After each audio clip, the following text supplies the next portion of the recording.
Hey everyone, I'm Jeff Piltch, one of the writers at Millionacres. Thanks so much for tuning into a special spotlight feature today. Today we're with Janine Yorio, a senior executive at Republic, to talk about their new digital real estate fund, Realm.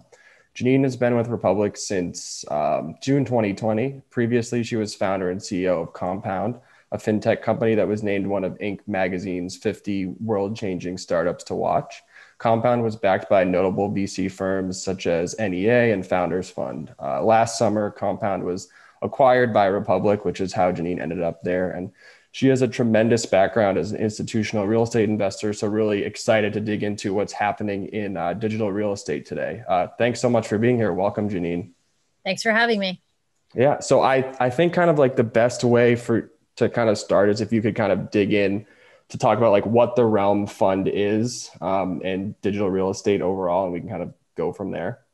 Sure. So the Realm Fund is an investment product that's designed to give individual investors exposure to digital real estate as an asset class through a really diversified portfolio. So for people who are unfamiliar with digital real estate, at its most simplistic form, it's basically the land inside crypto-based video games. And they're video games that are very unlike traditional video games because they don't have a stated objective. So you're not there to, kill as many people or there's literally no goal. Your whole purpose in these games, which call themselves metaverses, is just to Yeah. exist and to do things. And one of the things you can do is buy land inside them and develop on it, just like you would in the real world. You can build a house, you can build a building, you can build a stadium. Because of that, and because of the crypto layer that has created an economy inside these games, the digital real estate itself has an intrinsic value to it. And that value has been really well received by both people that use these metaverses and then speculators who've been investing in the games and in the real estate inside them. Cool. I mean, there's so many directions we could go from here, but I'm curious, like when is the fund actually launching? And I'm curious, like what's like step one in a fund like this? Like where do you go? So it's such a nascent space. Republic, which is the firm that I work for and the sponsor for the fund, is run by attorneys. Republic was started by the former general counsel of AngelList. We have a really large in-house legal team. So everything we do has an eye for legal compliance, which in crypto is not typical. So the first thing we had to do was figure out, what is this asset? How can we sell it, syndicate it, manage it? What do we call it? How is it treated? How is it looked at? So we've taken a very conservative approach in that the SEC treats different asset classes differently, and how you can raise capital for funds or investment vehicles that invest in those different asset types. And when an asset is deemed to be a security, there are different rules. So we've taken the approach, in order to be conservative, that we're going to act as though digital real estate is a security, not an asset. And because of that, we are limited in the number of investors we can take into the investment vehicle to Got it. 99 people. So to answer your question, the vehicle has already launched. It was a very quiet launch. We knew when we did it, we had a very limited number of spots. So what we did was make it invitation only to people that we know, people that we have existing relationships with, and more importantly, people that truly understand what it means to invest in crypto. Because yes, it's called digital real estate, but it behaves nothing like real world real estate. And we tell all of the investors in this fund that a very likely outcome is total loss of principal, which I promise you, when you invest in a real estate deal, is not usually something you keep. So those things had to happen. We had to make sure that we had the correct legal framework for what we're doing. We wanted to make sure that the investors that we brought in truly understood the volatility and speculative nature of this asset class. And we have been closing on capital. We have been very actively deploying it. And we're already starting to develop some projects in the metaverses. Got it. Okay. No, that's super helpful. And if I'd like to dig in, like how do you then value a piece of digital real estate then, like with a traditional investment, like let's say your single family house or commercial real estate or something, it's based on like the cash flow that you can generate from the asset. So like how do you guys think about that, and how does the industry work in that regard? So Real estate can be valued in a few different ways. And usually, if you get a professional valuation in the real world, there's the income method, there's also the comparable sales method. Mm-hmm. And in the metaverse today, the comparable sales method is the most applicable because there isn't a lot of income being generated yet. What we look at are the most recent transactions in that particular metaverse to see what other people before us have paid, what the averages have been, what the high price, the low price. We look at it on a rolling basis, so last 30 days, last 6 months, and try to understand which direction the market is moving in. Now, as you probably know, crypto has been having a moment, metaverses have been along for the ride. So everything's been growing. That won't always be the case, though. Inevitably, there will be bumps along the way. And so part of what we're being very mindful about is making sure that we understand the movements in the market and that we do follow the individual land sales as they occur, because the shifts in crypto can be really, really fast. They can cause whiplash. So we want to make sure we stay on top of exactly what's happening, who's transacting. You can't always know who, but you can know at what price. Mm-hmm. And understanding if all of a sudden things change, and that signals to us that we need to reevaluate the portfolio and consider rebalancing it. How is real estate valued? So there are a couple of different ways. First of all, the most valuable metaverse today is called Decentraland. Decentraland has been around the longest. It is based on the Ethereum blockchain. They have the biggest metaverse that has launched thus far. There are others that are in the works that are in various different stages of launching, but that one is the farthest along. It's also one where when you buy real estate in these metaverses, you usually have to convert more traditional cryptocurrencies like Bitcoin or Ethereum into the local currency for that metaverse. So for example, in Decentraland, they have their own currency. It's called Mana. Now, the beauty of Mana, and one of the reasons why Mana has increased in value so much recently, in my opinion, is because it's on Coinbase. So a lot of the other local currencies are not yet available. They're not traded on Coinbase. So they're just less accessible to investors. And so one of the best things, arguably, about Decentraland, aside from their first mover advantage, aside from the fact that it's a pretty good platform, is the fact that their currency itself, which is the basis for their entire economy, is on Coinbase. And that is the only metaverse for whom that is the case. And that's a big differentiator between that and even the others that the market's very excited about, but they're harder to access. You have to convert Ethereum to some other currency through Uniswap, through a different wallet. A lot of times they're not available to US investors. So there are all these different hoops that somebody who wants to speculate in these other metaverses has to jump through. You don't have to do all that to invest in Decentraland. Got it. And can you talk a little bit more about Decentraland, and just so that people can kind of conceptualize like who's behind it, like maybe like risks associated with it, kind of like the blockchain nature of it, just like things that like a common person still kind of like learning about what this is might ask. So depending upon the age of the viewer, they might be familiar with previous metaverses.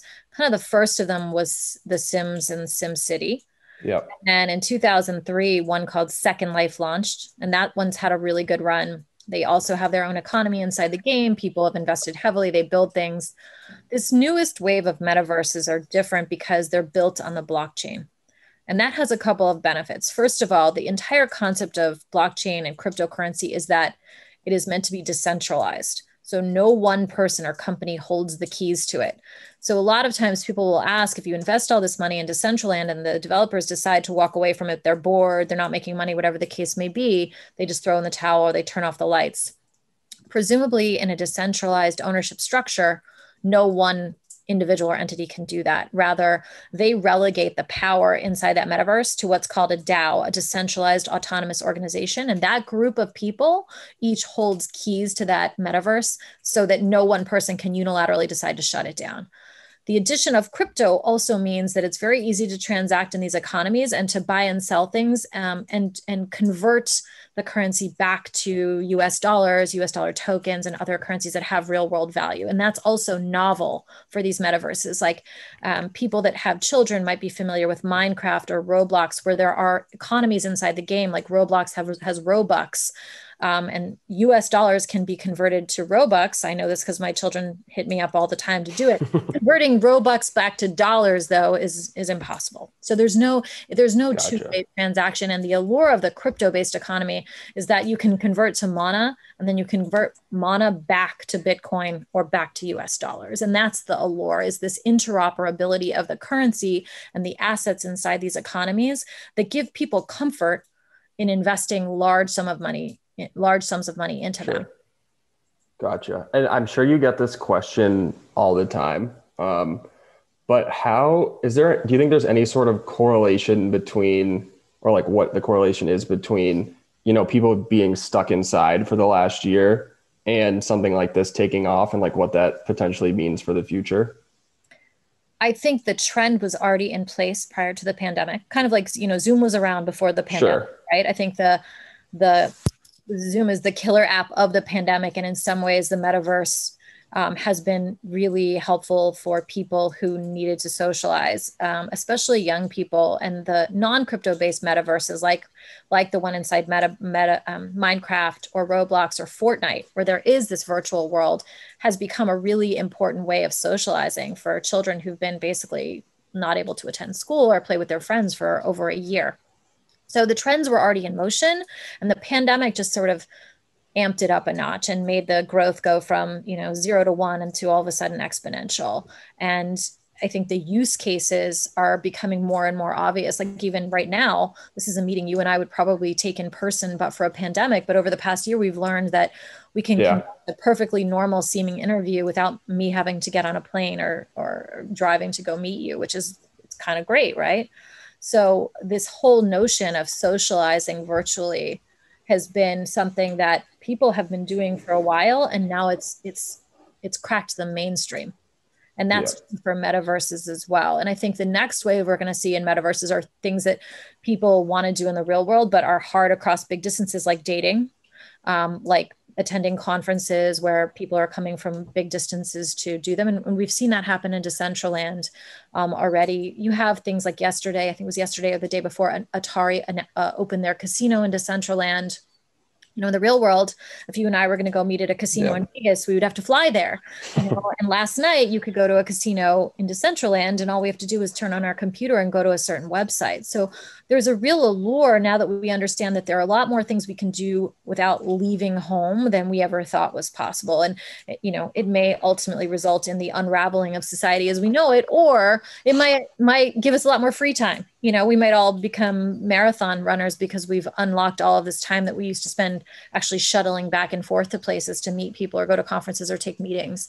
So I think the opportunity is really enormous. And again, I see it time and again with my children, for whom interacting virtually is basically their social media. Their avatars are a lot like our social media presence, and our social media feed is their chat function inside the metaverse. And so the way that they interact with these games isn't foreign. It's totally innate and totally natural for them. And in 6 years, my son will be a grown-up, and I think that this is going to be a very natural way for him to connect with friends, to connect with colleagues, to discover new products, to make buying decisions, things that feel very unnatural to us now, the way that e-commerce felt unnatural to people 20, 25 years ago.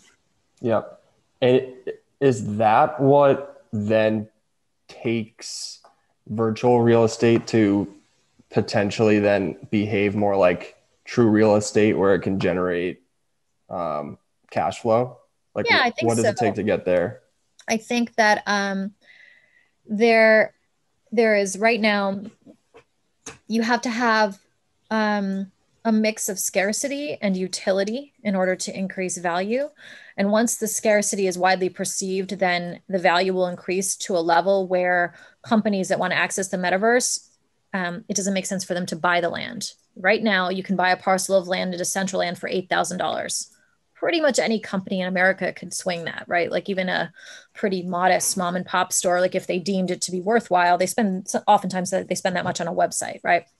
But as those prices appreciate, at some point, it will make more sense for people to rent, for companies to rent. And that's the point at which we shift from one where it's almost like the Wild West, where everybody's running out and planting a flag to stake their claim, to the point where, okay, a lot of people have staked their claim, prices have risen, and the companies that want to participate in that economy decide that renting is a more cost efficient way to do so. And that's the point at which you can start charging rent and charging users, tenants, what we call them in the real world, but users in the virtual world to access your land.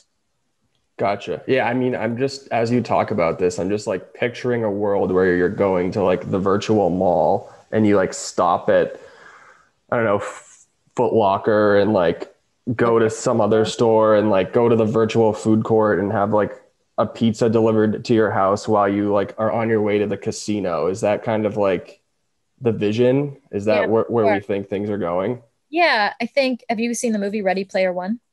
I haven't, no. You have to watch it because I know Ready Player One. Okay. You're big into this space. So it is a family movie. It's kind of a children's movie, but it's about a dystopian future where people sort of neglect their real life and they spend their entire day like wearing VR goggles, living in a virtual world. And there are characters in that movie where, you know, one of them is disabled, but in the metaverse, they're a big, strong, you know, robot. So you can pick what the world sees you as in the metaverse. And that's very seductive. And we've seen that on social media, right? You can be one person on social media and a total house cat who is, you know, a frumpy, like isolated person in real life. And the metaverse takes that and puts it on steroids. So I definitely think that this whole idea of discovering products and living out some fantasy version of yourself in the metaverse is where we're headed. In fact, we're developing a shopping mall in the metaverse now. That will have tenants just like a regular mall. The tenants will sell wearables that avatar can wear in the metaverse. So there are fashion brands. I don't know if you know this, but there are fashion brands that design fashion today that it's never sewn. You can never touch it. It's strictly a dress or a hat or an outfit that you can wear virtually.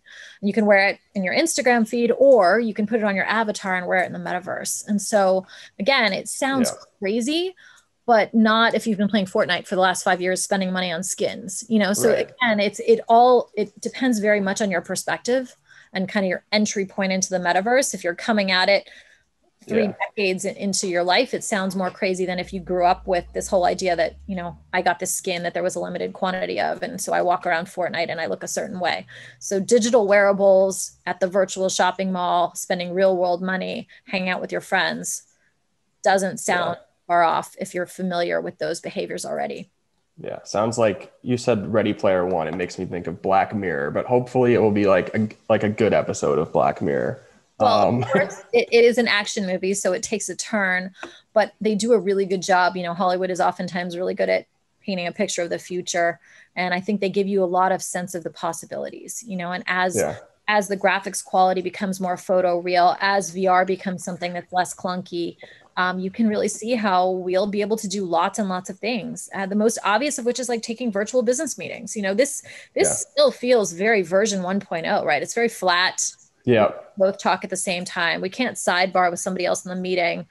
There are better alternatives already to this. And then the metaverse takes that improvement and makes it immersive. Yeah. Interesting. Yeah. Earlier you were talking about you're developing a shopping mall right now. Can you go into like what it takes to develop a property? Like, are there developers out there that are like software developers, I guess, or that specialize in like building different things in a metaverse? Like, can you kind of like dumb that down? Sure. So there's a point at which it resembles the real world real estate development process. And then there's a point at which it goes totally different in a different direction. So we hire a real world architect. We give them a real mood board, just like you would if you were building an office building or a hotel or a house. And you're like, I want it to look like this. Yeah. The architect does sketches, just like they would in the real world. And then in the real world, you bid it out to a contractor and you'd have this horrible, like 12 months of, you know, cost overruns and leaky basements and all sorts of terrible unions, terrible things that happen. In the virtual world, you take those artists, the architect's drawings, their 3D designs, and you give them to a video game developer. And that is the point at which it crosses over. And that 3D developer takes that architect's plans and builds it for you using that particular metaverse's development software or something else to build the 3D version. It's pixelated, obviously, for that particular metaverse to make that vision real inside the metaverse. Got it. And I imagine that industry is like super nascent too. Is that something you guys are planning on touching on at all? Is like, I Yeah, don't we know, are. financing the construction, so to speak? Yeah, I mean, again, it's still we do all of it. We have a cadre of architects we work with. We have a 3D game developer group that we work with, but the development costs today are still modest enough that there isn't a whole economy around that. I envision in the future when people are building multi-million-dollar builds, that might be different. But again, you can build something extremely elaborate in pixels that would cost, it would be maybe physically unfeasible in the real world. So I saw somebody was building a zero gravity house or a zero gravity building, literally like just Hmm. hovers. Wild. You can't do that in the real world. In the metaverse, that costs the exact same amount to develop as like a ho hum, brick building that looks like any other because it's fake, right? It's all rendering. So the cost of development is a function of the time it takes to build it and your creativity. It doesn't become exponentially more because the building has more, metal planes or glass walls the way it would in real life. Gotcha. So in that regard, when you buy a parcel of land, are you owning it like infinitely vertically and infinitely all the way down so you can like have 1,000-story basement? Like You can't what dig you yet. can't dig? Look, it depends Okay. on the metaverse. Every metaverse has different rules. The rules can be modified by the DAO. And they have zoning just like you would in the real world. So depending upon how big of an assemblage you have determines how tall you can build something. So you can't build an infinitely tall building on a really small piece of land, just like you can't in the real world. But the bigger Okay. parcel So is, that helps with the scarcity. Yeah. yeah, yeah, exactly. Have we, I know it's still early, but have we seen any cases where there's a metaverse that is gaining wide adoption and then, I don't know, there's like a bad actor or something, or like people don't think it's cool to be there anymore and everyone ditches it? Or has that happened yet? Or is there fear of that? I think for sure there's a fear of it. I think we've seen a little bit of that play out with Second Life. I think it's not so much that people left, it just plateaued. I think that in order to keep users in anything technology based, you have to keep iterating. You have to keep giving people more content or more things to do. It has to keep evolving. And so that's one of the reasons why at the level of our investment vehicle, it's so important for us that we're very diversified. We're not placing all of our bets on any one specific metaverse. We're betting on the category generally and Yeah. an eye toward allocating and spreading bets across a wide variety of metaverses that have already launched, metaverses that are still on the planning board, in order to make sure that when winners start to emerge, we have little pieces of all of them. Gotcha. And then in that regard, like how much time and money do you plan on spending on, um, I don't know, as opposed to just like working on your individual assets, working on kind of like building the ecosystems? Because that seems like that's probably a huge part of it. Like, what does that look like? So we want to be mindful that everything we do is additive to the community. We definitely don't want to just buy land and sit on it because that's bad for everybody inside the metaverse. The more that there's land that has nothing on it, the less likely it is to capture users and retain them. So Yeah. we want to contribute to the ecosystem. That being said, I don't think any one entity can cause the ecosystem to take off or salvage a failing ecosystem. It really is about collaboration and enough sense that there's really good content, really good energy happening so that lots and lots of people decide to throw in. And we're seeing that happen across many of the metaverses. I mean, if you go to Decentraland day to day, people are investing heavily in, and not always in dollars. Some of these people are creators and are building it themselves and are spending a lot of time to make really cool things. In Sandbox, which is another metaverse we're really bullish on, there are a lot of corporate partnerships that corporate partners that have invested heavily, and they have said that they intend to build fairly elaborate things in the metaverse. So we're excited to see as these platforms launch what exactly is being Hmm. done. It's still a lot of these metaverses are all pre-launch, so there's a lot of talk and a lot of hype, but people are spending real money and their intent is to do things that are really cool. Yeah. I guess one of my last questions here would be, so you have a very strong kind of career as a institutional real estate person. Like, I know you're obviously very passionate about realm and digital real estate overall, but like what are like the big, I don't know, couple of things that like made you want to really dig into this? First of all, again, uh, parent like I my belief in venture capital is that it's not hard to predict the future if you look at what children are doing today. And as I parent, I see my children completely addicted to living a virtual life in video games. So I know for sure with 100% conviction that this is the future. I do not know how exactly it will look or which company will dominate, but I know for a fact that their lizard brains are so addicted to this way of life that I mean I can't compete with it. They'll go without eating. They really are completely addicted to these programs and these virtual lives that they live. So I have no doubt that this is the future. I think I just historically throughout my career have enjoyed doing things that are really bleeding edge. I'm probably always a little early. I am just addicted to this vision of the future, and I think it's so exciting. And then I think more innately, I come from a family of architects. So I think everybody Okay. in my family has this desire to mar the earth and be creative and leave behind this, legacy in steel and stone. And there's an opportunity to do that now in the metaverse for people that get there early. And you can buy large assemblages and build, the Taj Mahal or the Great Pyramids or whatever it is you have in your mind. It's feasible today, and it may not be in the future because at that point it might be too expensive or there just may not be enough undeveloped land in order to do it there. Yeah. No, I mean that's awesome. And what just stood out to me there is that you kind of think about this right now more of a venture fund style type of investment. And like are based on that, like I assume you think that one day we're going to get to a place where there's like institutional investors in here, or like do you think that'll happen? If so, like how far off are we? Like I guess there's so many unknowns. I'm sort of rambling with that question, but We you already know what I mean. we have institutions in our fund. I'm sorry, it's not a fund; it's an investment vehicle. But we have institutions already that, again, a company founded by lawyers. We have institutional investors. I just got off the phone with, I think it's the one of the largest asset. In fact, just today I spoke to the largest asset manager in the U.S. by AUM, and I just got off the phone with has to be top three, all wanting to understand better what it means, how this relates to the crypto trend generally.